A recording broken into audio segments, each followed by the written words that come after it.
DanKoch hosts the You Have Permission podcast and is currently a doctoral student in psychology at Northwest University in Washington State.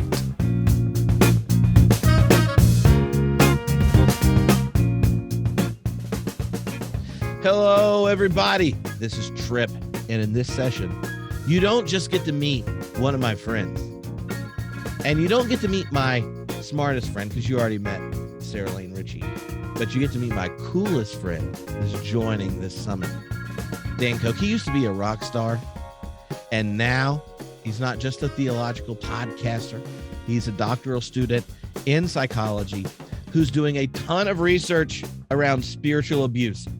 And the moment I was in conversations with Cameron about this entire project, about the future of spirituality, the thing that I said, if we don't talk about, we're failing, is the future of any religious tradition in the West, is how we respond to the trauma of abuse. And I said to myself, one of my coolest friends is a professional scholar on this now. So I'm going to lure him into hanging out here. And that's you, Dan. How do you feel about that? Is that enough affirmation? Because that's all I managed. I feel like it's too much affirmation. Oh, okay. You're a little slippery with some of the details there. I know you have cooler friends than me, ones who are actually rock stars, and I would say I'm on my way to becoming a professional researcher. My first publication is hopefully coming soon. It's been resubmitted, but I do plan to be in this world studying spiritual abuse for some time, and I've already gotten a start. So that's true. Well, and I think the maybe the entry point is exactly how you end up deciding to leave behind the kind of career in music and stuff. You initially start doing podcasts around political polarization and then thinking about the future of Christianity as someone that grew up in an evangelical environment. But the idea that your own story and your own experience animates deep psychological research that you don't just want to do for scholarly things, but you want to help the church and its leaders and leaders in religious communities understand this issue.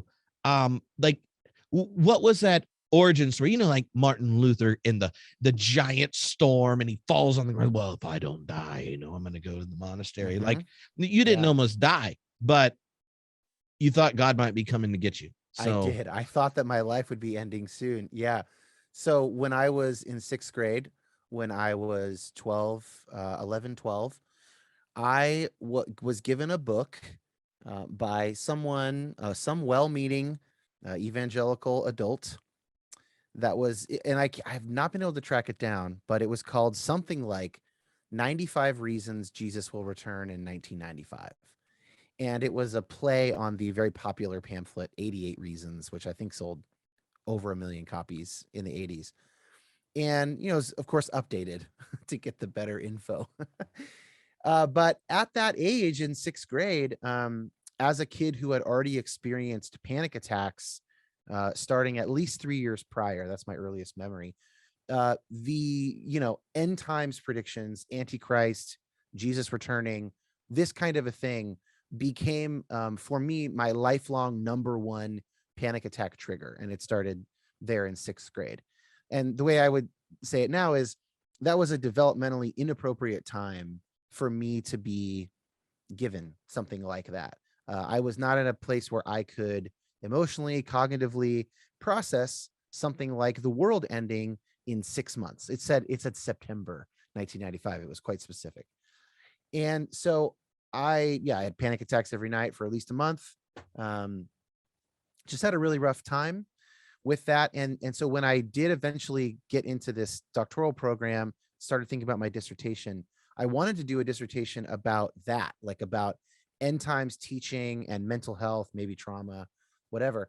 And I got into the research and I was like, oh my gosh, this is called spiritual abuse, also known as religious abuse in the scholarly literature. And we just don't know very much about this at all. So maybe someday I'll get to do something more about, more eschatology focused, but it's not the time for that now. And that led to me developing a scale for measuring exposure to spiritual abuse and some of the common effects of it. But yeah, that's kind of how I got there, and skipped over a bunch of stuff in the middle, of course. Well, no, I think that's really helpful because, you know, almost any scholar has a personal story that animates their research. Otherwise, That's why we have the term me search. It's almost like a bit. Yeah. You Yeah. start out with me search and then you go from there. It's natural. It's human. Well, the thing that I find fascinating about your own story, and as someone that was your friend at the beginning of kind of thinking about public engagement around religion, and then you know, moving towards kind of like scholarly research and stuff, is that yes, there was your own personal experience of trauma connected to your own like struggles with anxiety, panic attacks, and that kind of thing. But because in that same time you were developing a public platform, like with You Have Permission podcast, a depolarized one, and are encountering thousands and thousands of like what are now called like deconstructing ex-evangelicals and all that kind of stuff.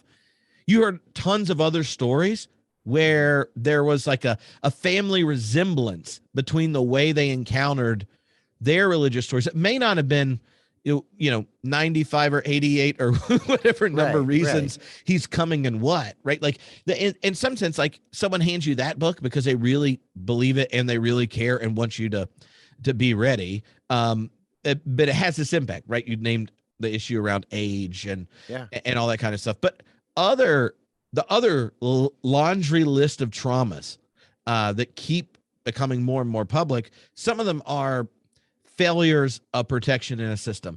Some of them are inequipped, you know, educational preparation. Like there's so many other reasons. So I'm interested in you sharing a bit, especially for those who are leaders in communities that may be the next and last stop an ex-evangelical shows up. A lot of the people that are part of this will be part of more progressive, liberal, mainline Protestant or Catholic congregations. Like that might be their last stop at trusting any religious institution. Having spent time engaging that audience and done quite a bit of, you know, like the survey work and processing it, what kind of things would you not know if you hadn't have spent the time hearing those stories, surveying it, processing and organizing it, that people that are leading and thinking about the future of spirituality and communities that care about it, what kind of things wouldn't have been on your agenda until you got to know the breadth and depth of those stories? Yeah, one of the details I learned in just doing my own research, even actually more recently since developing the scale, but it puts it in perspective. Stanford and Associates did a study, I think 2019, and what they found was that respondents who had been sexually abused by a clergy member were roughly as traumatized as those who had been abused by a parent. So that gives you a sense. I mean, it's very hard. It's also very difficult ethically to measure, you know, these kinds of things. You can't do double blind experiments where you traumatize people by clergy and parents, but you're looking for stuff like that to go, oh, how big of a deal is this? And so you've heard me say this before, but the metaphor I like to use for the power of faith, religion, is nuclear fission. So nuclear fission gives us nuclear power plants. And when they are operating well, it's the cleanest form of energy. It's the cheapest form of energy we have. It's the most renewable form of energy that we currently have. And when something goes wrong and there is a safety breakdown, it's completely catastrophic. It's just so powerful. And within 20 miles, nothing will grow for decades, you know, or whatever. And so that little bit from that study of, oh, it's like a parent. And, you know, I'm not talking specifically about clergy sex abuse, although that is, you know, if you are abused sexually by a clergy member, then the way I conceive of it, you are also spiritually abused. But just to say that power. And so this stuff can be really, really powerful. And when you looked at when you're taking in all the research, what are the kinds or how did you organize the kinds of encounters, experiences, and things that became traumatic and show up when trying to assess individuals, and then obviously at the the collective survey data? Yeah. So well, I'll try not to get too weedsy here, but basically I used, best practices of research methods. So I pulled as wide of a net as I could from all of the qualitative literature. So there are only 2 quantitative studies now done in the West. And mine is the second, plus 1 dissertation, which is not peer reviewed. And so there's very little quantitative numerical information, but there is some qualitative information. And so I looked through that, Paula Swindle, David Ward, and others, and I pulled all these possible prompts, and it was asking people basically, how often has this happened in a church or Christian group environment in your life? And so I pulled as wide as I could. And then I used what's called exploratory factor analysis. Stats nerds will know this, but most people won't. Basically, what that does is it looks for clumps. So if people give a 4 or a 5 out of 5 on this one, then which other ones do they tend to give a 3 or a 4 or a 5? And it basically finds themes through a bunch of computation that I believe only became possible once computers could do it. It's just too much computational power. But now it can happen in about 20 seconds. So that then showed me emergent themes, which then I looked through the things that, I gave those a label, talked with one of my professors who's on my dissertation committee about that, and, kind of tightened up those terms. And so now I have basically there's 7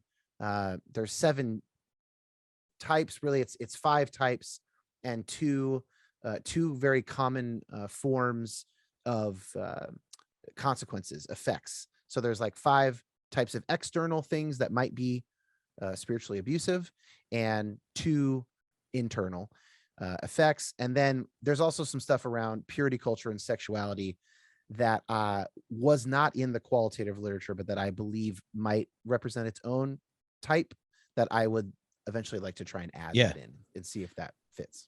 Okay, so you're gonna have to tell us 5 types. I'll tell you the types. Okay. Yeah. So the external types, number 1 is what I call maintaining the system. So this is, shunning or abandonment. It's pressuring victims to forgive abusers, maybe while the abuse is still ongoing. It's protecting abusive individuals within the system, even promoting them. And it's victim blaming. So it's basically anything that says, the system's not going to change, honey. You're probably the problem, or at any rate, whatever action is going to be taken is going to, we're okay with you bearing the cost and the system bearing as little of the cost as possible. Maintaining the system. That's number 1.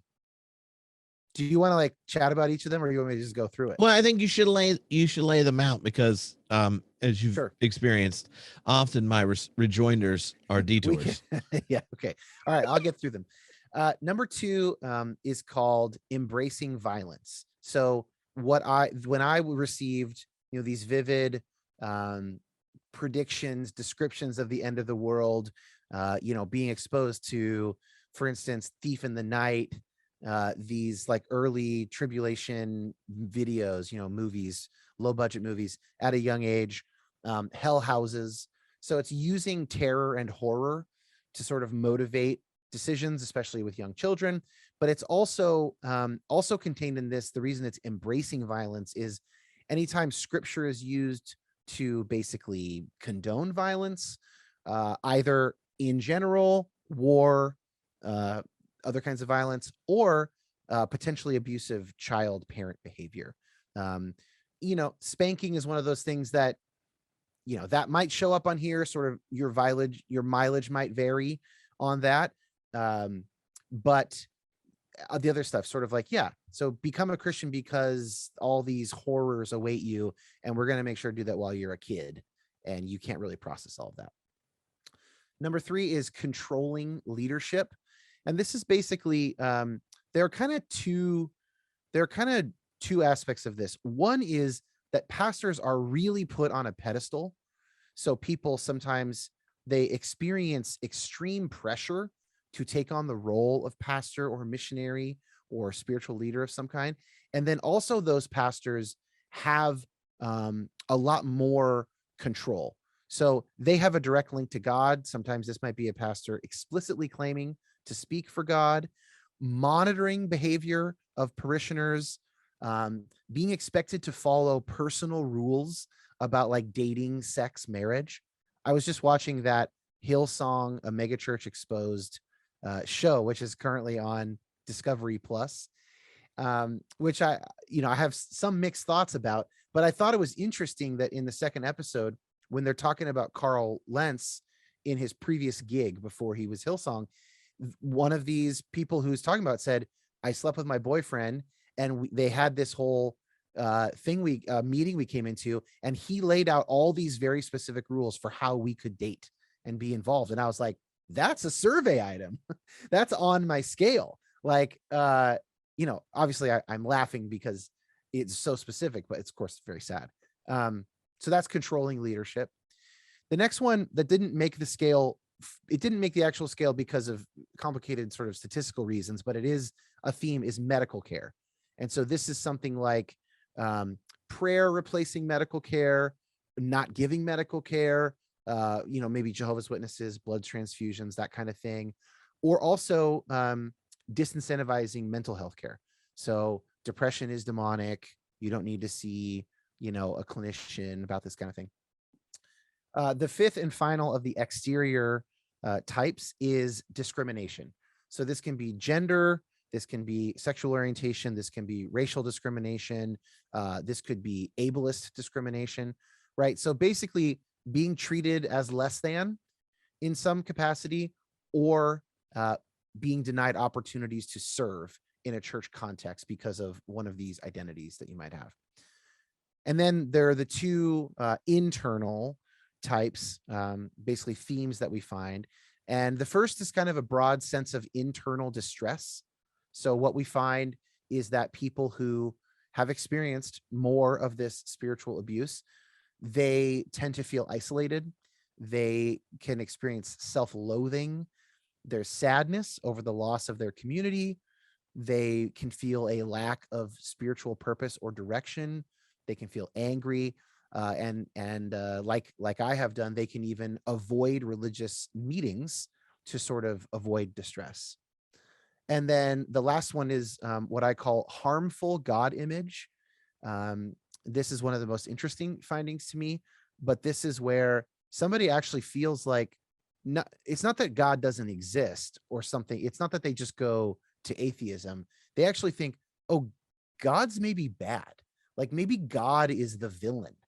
And this is things like distrust of God, feeling betrayed by God, or feeling as if God harmed me directly. So those are the 5 types and the 2 common internal responses to spiritual abuse. Mm-hmm. When I hear those, just thinking about my time as a minister and also the kind of stories you hear, if you have a podcast and people reach out, immediately each one stories come to mind. And when I think through them, like very few of the religious, spiritual communities that they're connected to are going to have a group of leaders that go like, this is what we want to happen, right? Like, even if think like almost everyone that was forced to listen or hear people talk about the Mars Hill podcast and stuff, like you hear all these people that were a part of leadership and things, and the story they were telling themselves the whole time, all this like the Yahtzee of abuses taking place, like are not like they're the villain in the story. And so I wonder if, like, when you take a step back from that as like someone researching this psychologically, are there kinds of boundaries or habits or kind of things we should include in our practices if we want to create spiritual communities that don't, like years later, have collateral damage? Because once you're in it, once you're in leadership, so many, like, you become vulnerable, you become really good friends, you trust people and all this kind of thing. And it's easy for us not to recognize that what we didn't do, right, is have the right parameters or something. And there's such a weight to all those stories. Like, thinking about it from your perspective, what are the kinds of questions that we should be wrestling with kind of in advance so that we don't generate the spaces where these are the outcomes? Yeah. So one thing I haven't done yet, but is kind of on the short list, is to take this new research and to generate basically a list of best practices with this specific factor set, these subscales, these subtypes. To like, if you can identify that this is the thing that you're kind of seeing in your group, then these are the kind of things that might ameliorate that, right? But in the meanwhile, until I have done that, one of my favorite researchers on spiritual abuse is a woman named Lisa Oakley. She's at the University of Chester in the UK, and she has a co-authored book with Justin Humphreys called Escaping the Maze of Spiritual Abuse, Creating Healthy Christian Cultures. And what she and her colleagues have started doing is actually working on this question of like, almost like, what's the opposite of spiritual abuse? And so this is a partial list from her book that came out in an interview that I did with her for You Have Permission. So she's got a few kind of big findings of that research that they've done. I'll just go through six of these items and we can talk about whichever ones. Number one, people are respected, valued, and nurtured, and they know it. And that's interesting because sometimes we can think, well, the loving thing to do is to tell them this hard truth or whatever. And she said, well, what we find in the communities that are most robust is that people know that they're respected, valued, and nurtured. And that also includes the leaders. The leaders know that from the congregants. Number two, another finding is that often some couples and individuals can have as much power in a church as a pastor, or even more. Often elder boards can fire pastors, and they can abuse that power as well. So it's not just figureheads. Questions and disagreement have to be allowed. This leads to sort of like, in my language, less controlling leadership if you allow for questions. But also, she points out, that also makes it more easy for disclosure of abuse. If there is more of an open communication policy or, culture. Another one of hers that I think is interesting is you leave some of the interpretation of texts or tradition up to individuals. And I think this, again, gets at that controlling leadership dynamic. The opposite of this would be a leader saying, this is like, what I am saying to you right now is the literal word of God. What they're leaving out is that they are interpreting it. Obviously, all about that. And I imagine most listeners or viewers here also know plenty about that. Forced accountability is dangerous and safeguards are great. So this is something where, again, this is getting at that controlling leadership issue where if there's a lot of this like church discipline stuff. Like if you listened to the Mars Hill podcast, church discipline came up in a number of episodes. And that's basically where you do something wrong, you step out of line in that church, and now you are brought in to these meetings and decisions are made, based on the law of that, the bylaws or whatever. And she says that kind of forced accountability is dangerous. And she might say it puts too much power in the hands of leadership. But safeguards, these are kind of the opposite. These are actually policies that are in place that apply to parishioners and leadership about, when X or Y happens, here's how we go about it in a way that is protecting all parties. So she's kind of trying to distinguish between, forced accountability of like, sort of laws and like safeguards, right? That can look similar, but they have different purposes. And then her final one from our conversation, I believe there's more in the book, people can look it up, is that the process is more important than the product. That what a congregation will remember about going through some kind of change, whether it's staff or denominational change or, any big decision that a church has to make. She says, look, if a church is around long enough, it's going to have to make this decision again or some other decision. And some of those will end up being reversed. But what people will remember is what it was like to make that decision. And if they felt involved and heard, nurtured, valued, and respected. So those are some of these principles that will create healthier churches. Yeah.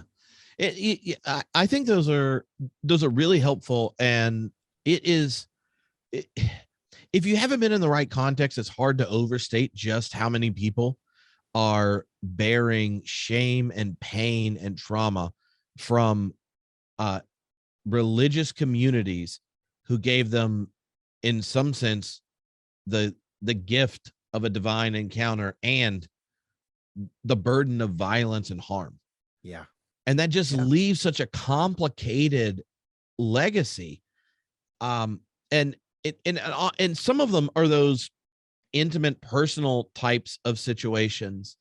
And others are big cultural ones, right? So you and I have both experienced a whole new influx of people finding us in online spaces because of the way like evangelical white Christianity has handled the last 4 or 5 years. Yeah. And I wonder how you see the difference between being a kind of physically harmed or emotionally abused individual and the kind of mass of people going, this is what we were defending. Not just like the hypocrisy level for engaging Trump or the kind of ignorance or persistent blindness around systemic racism and such, but those are just issues to reveal ways that a whole group of people in younger generations are feeling betrayed. But they're betrayed by people who also told them, like, hey, Jesus loves you and the Bible told you so. Yeah. And are those two things related, the micro and the macro, or do you think they're just like bundled together in some sense in the way people engage it in the public square? That's a really good question. I would say that's an open question. One thing I'll say is that I did a poor job at the beginning. I try and talk about this as spiritual harm and abuse. And the reason for putting harm in there is to just draw attention to the fact that it is really a continuum.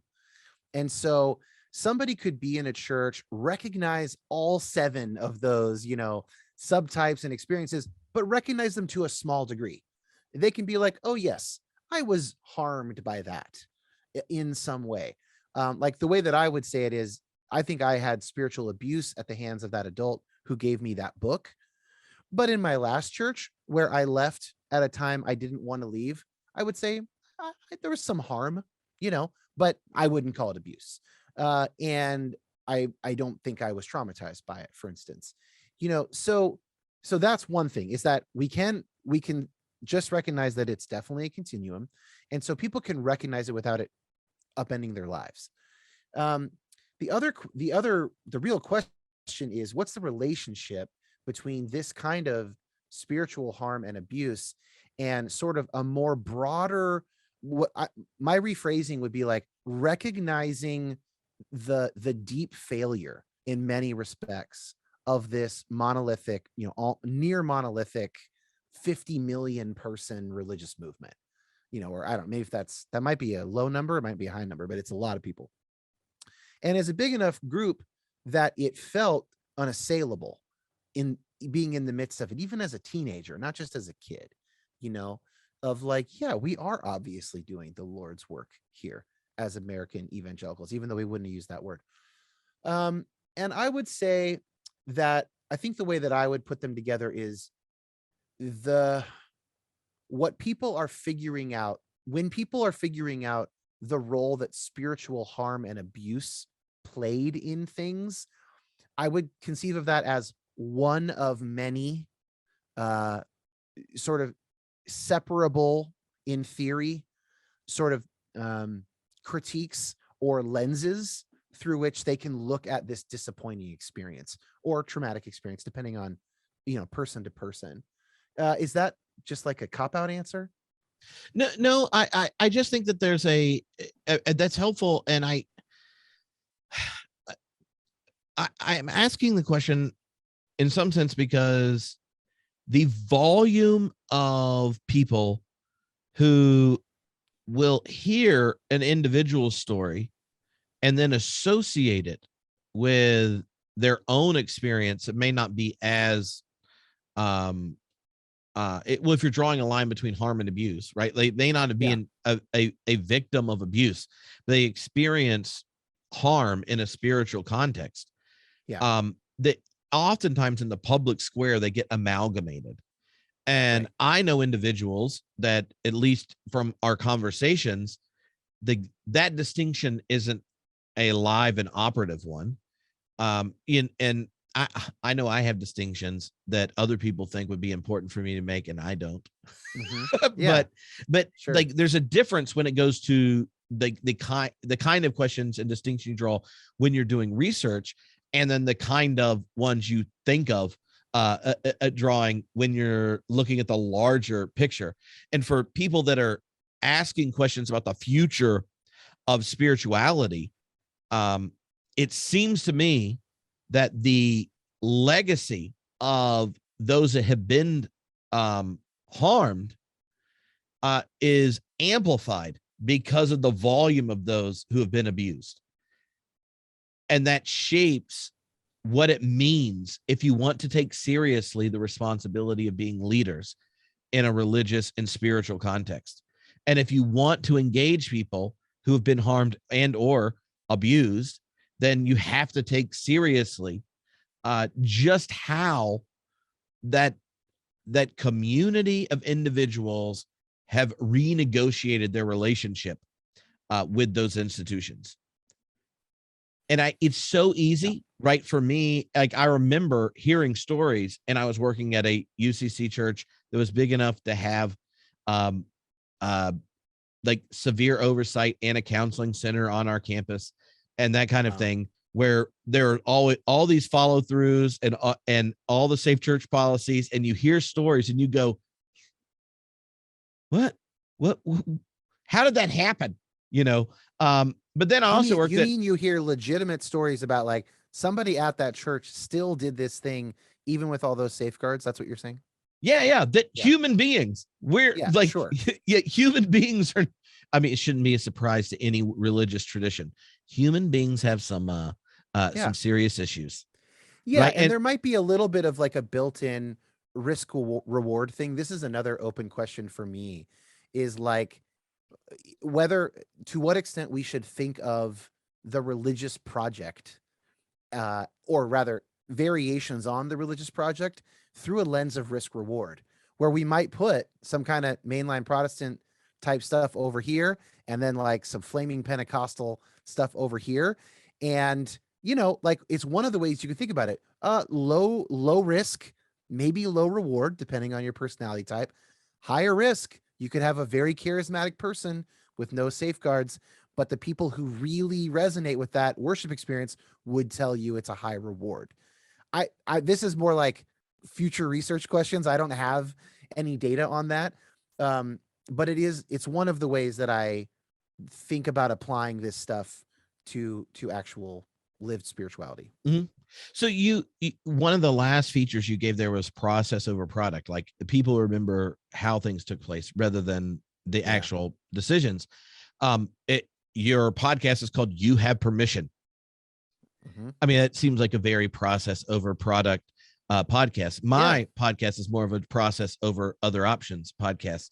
That was a theology joke. Theology joke. Okay. I just realized everyone listening doesn't listen to my podcast. So anyway, process theology. Anyway, but thinking about that, why did you pick that title? Having spent time thinking about this particular kind of psychograph, like, You Have Permission. What is being communicated in that? Because there's obviously been a lot of response in a big community that developed around it. What were you trying to say, and what did you discover in hearing people that resonated with it, what they heard? That's actually a cool question. I have not put these two things together until right now, But I think that basically, so the reason that I wanted to call it You Have Permission is Jesse Bryan, who you heard on the Mars Hill podcast, by the way, if you listened to any of that, he's on a number of episodes. He now runs an ad agency. And I have multiple friends that do and have worked at his ad agency. And I was talking to him one day when I was thinking of starting the podcast, and I was like, I don't know what to name it. And he said, well, let me teach you a trick I learned. If you're falling out of a plane and you have one sentence or one phrase to yell to people about what you want them to understand, what would that be? And I had been thinking in terms of permission. I was like, it's You Have Permission. That's if they only see the name and they never listen to it, but it kind of sticks in the back of their mind, and maybe they ask somebody, like that's the thing.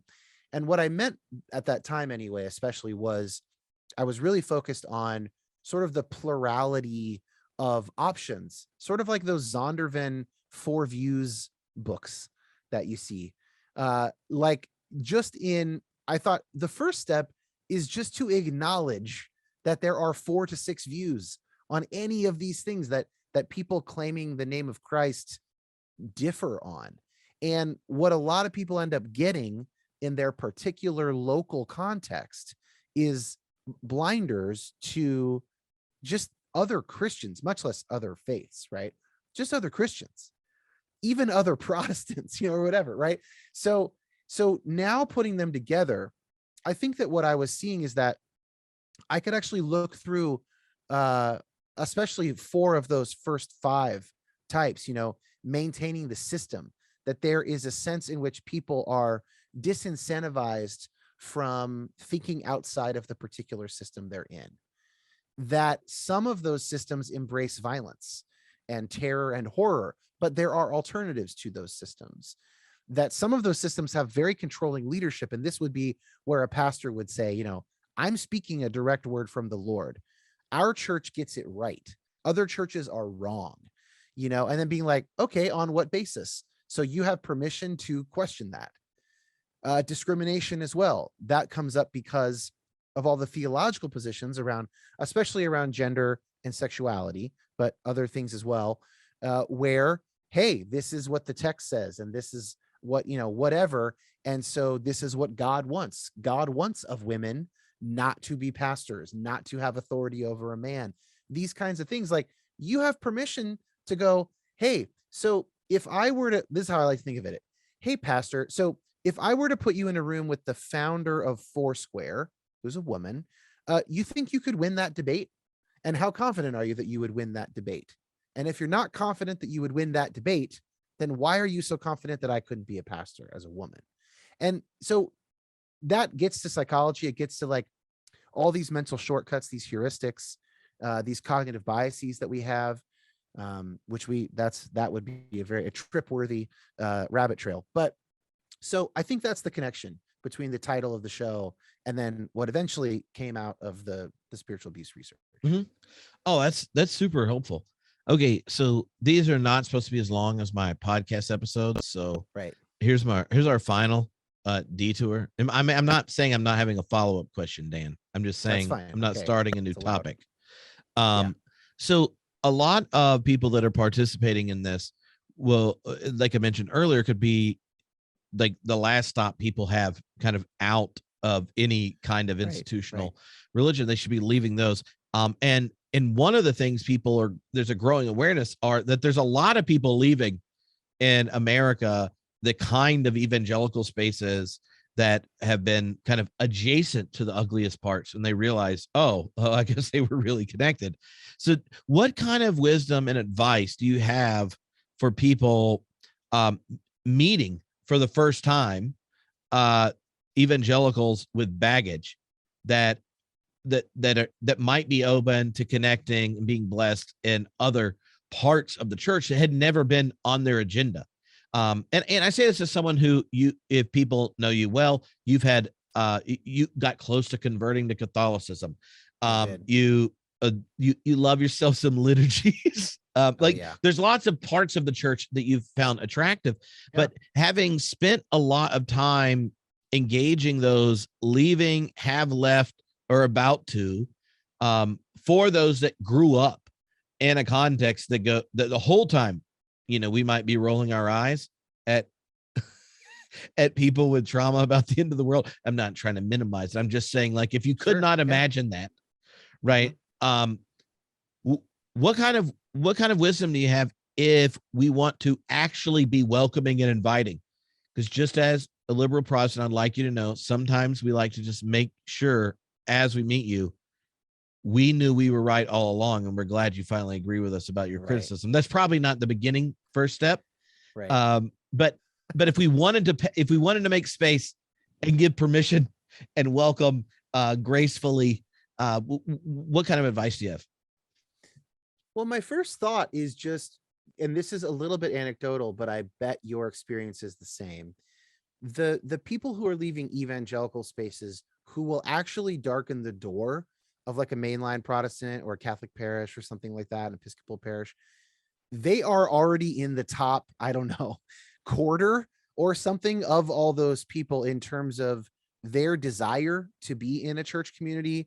There's probably a subpopulation that is more traumatized, that has the same amount of desire. And those are almost like you'd want to kind of treat that differently. And that would be, just getting as close to basically trauma informed care as possible, which is just, that's kind of its own seminar and its own field of study. You could Google that, trauma informed care. And some people are working on trauma informed church models. I don't know if any of that has been published yet, but that's the kind of thing that I know is sort of front of mind right now in this world. But, so if those people are coming in and they are the more motivated ones, if they are coming to your community, I think just engaging them, probably not lording it over them, but they also probably are pretty frustrated with evangelicals if they are like my listeners. You could ask them their story if they feel comfortable sharing it. I don't know. It's a really hard question. I'll be honest, like I have a lot of hesitance in joining mainline spaces, even though my theology lines up with it much better. It can feel uncomfortable. I have a 2-year-old and a wife, and number of young people that we see around definitely factors in to how we feel. For people in my situation, an engaging children's minister is a big thing. That's something that I know my wife and I have noticed, like, that, if we could get our son in there, it's someone that we really feel trustworthy and is gonna love them and play with him and make him feel God's love in that sense, like that goes a long way. But people who don't have kids, that won't be a part of their consideration. This is not a very satisfactory answer. In a sense, this is the hardest question for the mainline church to answer, I think, is, well, I don't know, you tell me, but can we provide an alternative for all these ex-evangelicals? It's such a wide population, Trip. People want very different things. It's a really tough question. Well, one of the reasons I ask it is just that it's regularly one of the ones mainline Protestant ministers ask me when I'm running reading groups and stuff. Like we have 3,600 people in our Lent reading group, and I bet a third of them are clergy. And like the unrelated question that comes in is, hey, so this group does have a bunch of ex-evangelicals in it, and I'm a Unitarian minister, or I'm like a Methodist minister, and blah, blah, blah, blah. Like, how do we connect with them? What do we do? Like, I want to make space for them because I met them in this group, right, where they share and things.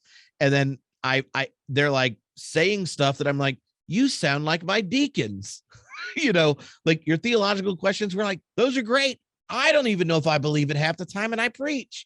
And so there's this different MO, I think, for people that have, that see what a religion's doing differently.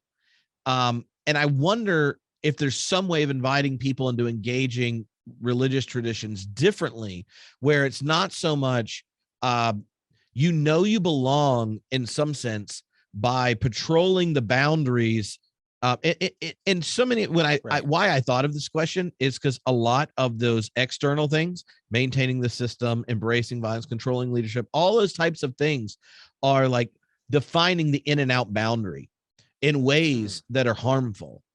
And uh, sometimes I think more progressive Protestants could do a better job at defining themselves Yeah. in definitive Because ways. it does work, right? Like it has Yeah. psychological power to define the group, and it has even, it appears to have psychological benefits for the in group. And Yeah. then Yeah.